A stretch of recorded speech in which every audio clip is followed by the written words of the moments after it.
In Rider Haggard's novel, King Solomon's Mines, we hear the story of a hunter, Alan Quatermain, who's recruited by Sir Henry Curtis and Captain John Good to locate Sir Henry's brother, who went in search of the lost diamond mines of King Solomon. In the story, these diamonds were said to be located in South Africa, past a range of dangerous mountains difficult for humans to cross. The story explores the concepts of greed and colonialism in South Africa, so join me today as we explore the Zulu Empire, their fight against the Boers, and the food that was eaten by these fierce warriors. In the story, Alan Quatermain, Sir Henry Curtis, and Captain John Good set out with 2 assistants in search of the lost diamond mines of King Solomon. Just before they leave, a man, Umbopa, hears they will make their journey across the mountains and asks to join them in their perilous journey. They use a 300-year-old map made by a Portuguese explorer whose ancestor Alan Quatermain had once met. During their journey across the desert and mountains, both of their assistants die. This mountain range, known as Queen Sheba's Breasts, is actually in present-day Eswatini. Once they reach the other side of the mountains, they meet the native tribe that inhabit the land, known as the Kukuanas. At first there's hostility, but after showing off their guns and pretending to be men from the stars, the Kukuanas let them live and take this group of 4 to their village. There they meet the king and ask about the diamond mines.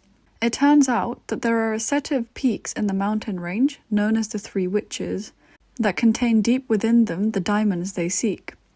These were apparently unearthed by an ancient civilization similar to the Egyptians, but the Kukuanas have no interest in these diamonds or the greed of the Europeans in acquiring them. Umbopa turns out to be the rightful heir to the Kukuana throne, and with the help of the others, they gather an army to fight against the king, who's Umbopa's uncle. They use the famous Zulu horn formation and defeat them with their assegais, or spears, and also the guns that the 3 travellers brought with them. Now that Umbopa is king, he sends with the travellers an ancient sorceress that knows the secrets of the ancient mines. However, when they arrive, she traps them in the stone room that contains these diamonds, forever to wallow in their greed and misery. Instead of spoiling the story for you further, I'll leave it here on a cliffhanger for you to find out what happens next. The Kukuanas that Haggard writes about are actually inspired by the Zulu people of South Africa. The original inhabitants of southern Africa in the area that is now South Africa were hunter-gatherers known as the San. Bantu-speaking peoples such as the Khoi and the Xhosa migrated later from the Eastern Cape and Central Africa and settled as pastoralists, with cattle being their main domesticated animal. As these tribes grew larger and fought for resources between them, they started moving more and more south. However, in 1652, the Dutch landed at the Cape of Good Hope on orders from the Dutch East India Company. As they started to settle around the Cape, they encroached on the land of the native tribes that were moving further south. This eventually led to skirmishes for resources, particularly when the Dutch wanted to move further towards the interior. By the late 1700s, Dutch power had declined and the British gained control of the Cape in 1806. It's here that the slave trade flourished. British settlers came into the Eastern Cape and Dutch settlers moved further into the interior. In 1819, Shaka, the first Zulu king, known for his courage and military prowess, extended his domain across all KwaZulu-Natal, crushing and uniting rival tribes across the region into the Zulu nation. After his assassination in 1828 and a series of successions, King Cetshwayo took the throne in 1878. The British, wanting to seize the Zulu kingdom, had asked him to disband his army, which he didn't want to do, so they attacked in 1879 at Isandlwana, where 20,000 Zulu soldiers, carrying only assegais and oxhide shields, defeated around 1,000 British soldiers. A few months later, there was retaliation at the Battle of Ulundi, leading to the British capture of the Zulu nation and its eventual division into 13 kingships. This now allowed the settlers to extract diamond and gold in the 1870s and 1880s, the first diamond mines being found in Kimberley in the Northern Cape province. Throughout these stories and battles, I wanted to know what exactly would Zulu warriors have eaten during this time.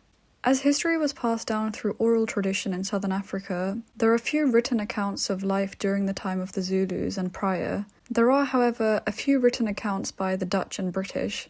One of the most interesting are first-hand oral accounts written in the James Stewart archives. James Stewart was an official in the Natal Colonial Service in the 1890s.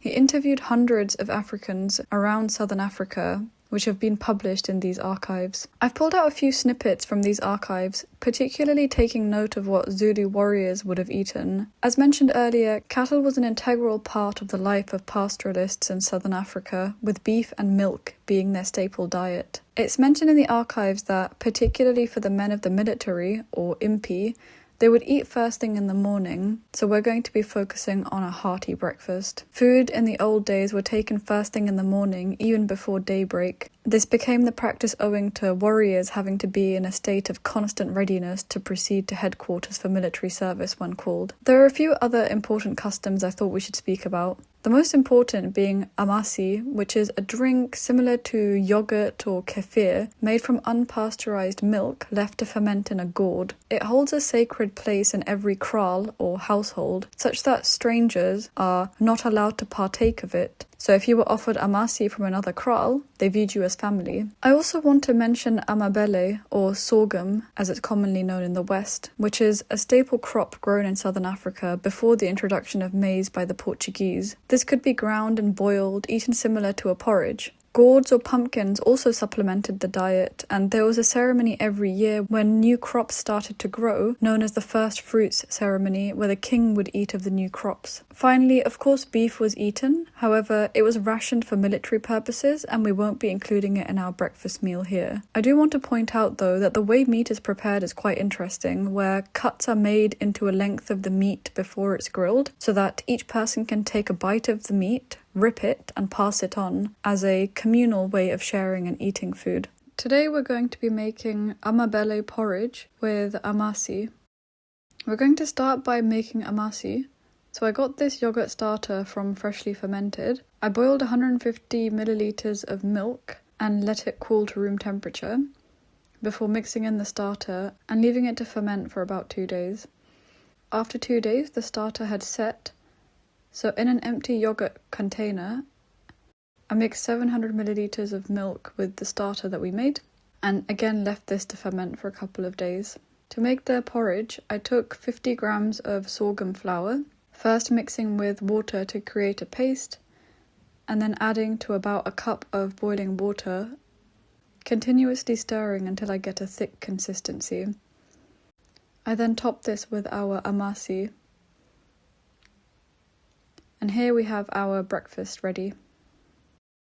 So here we've got our sorghum porridge with Amasi, which is the yogurt that we made over the past week. I'm really excited to try this. That's really nice. It tastes a bit like the Melina porridge. The sorghum itself doesn't have much flavour. Most of the flavour is coming from the Amasi, and it's a bit different to normal yogurt. It doesn't look as creamy or thick, but it tastes really creamy. I can see why this is still a staple food in South Africa, particularly for breakfast. I'm sure this is going to keep me full all day as well. I might add some honey or sugar to this, which is usually what's done today as well, and I'm sure this will keep me full for the rest of the day. Thank you everyone for watching. I hope you enjoyed this video, and I'll see you in the next one.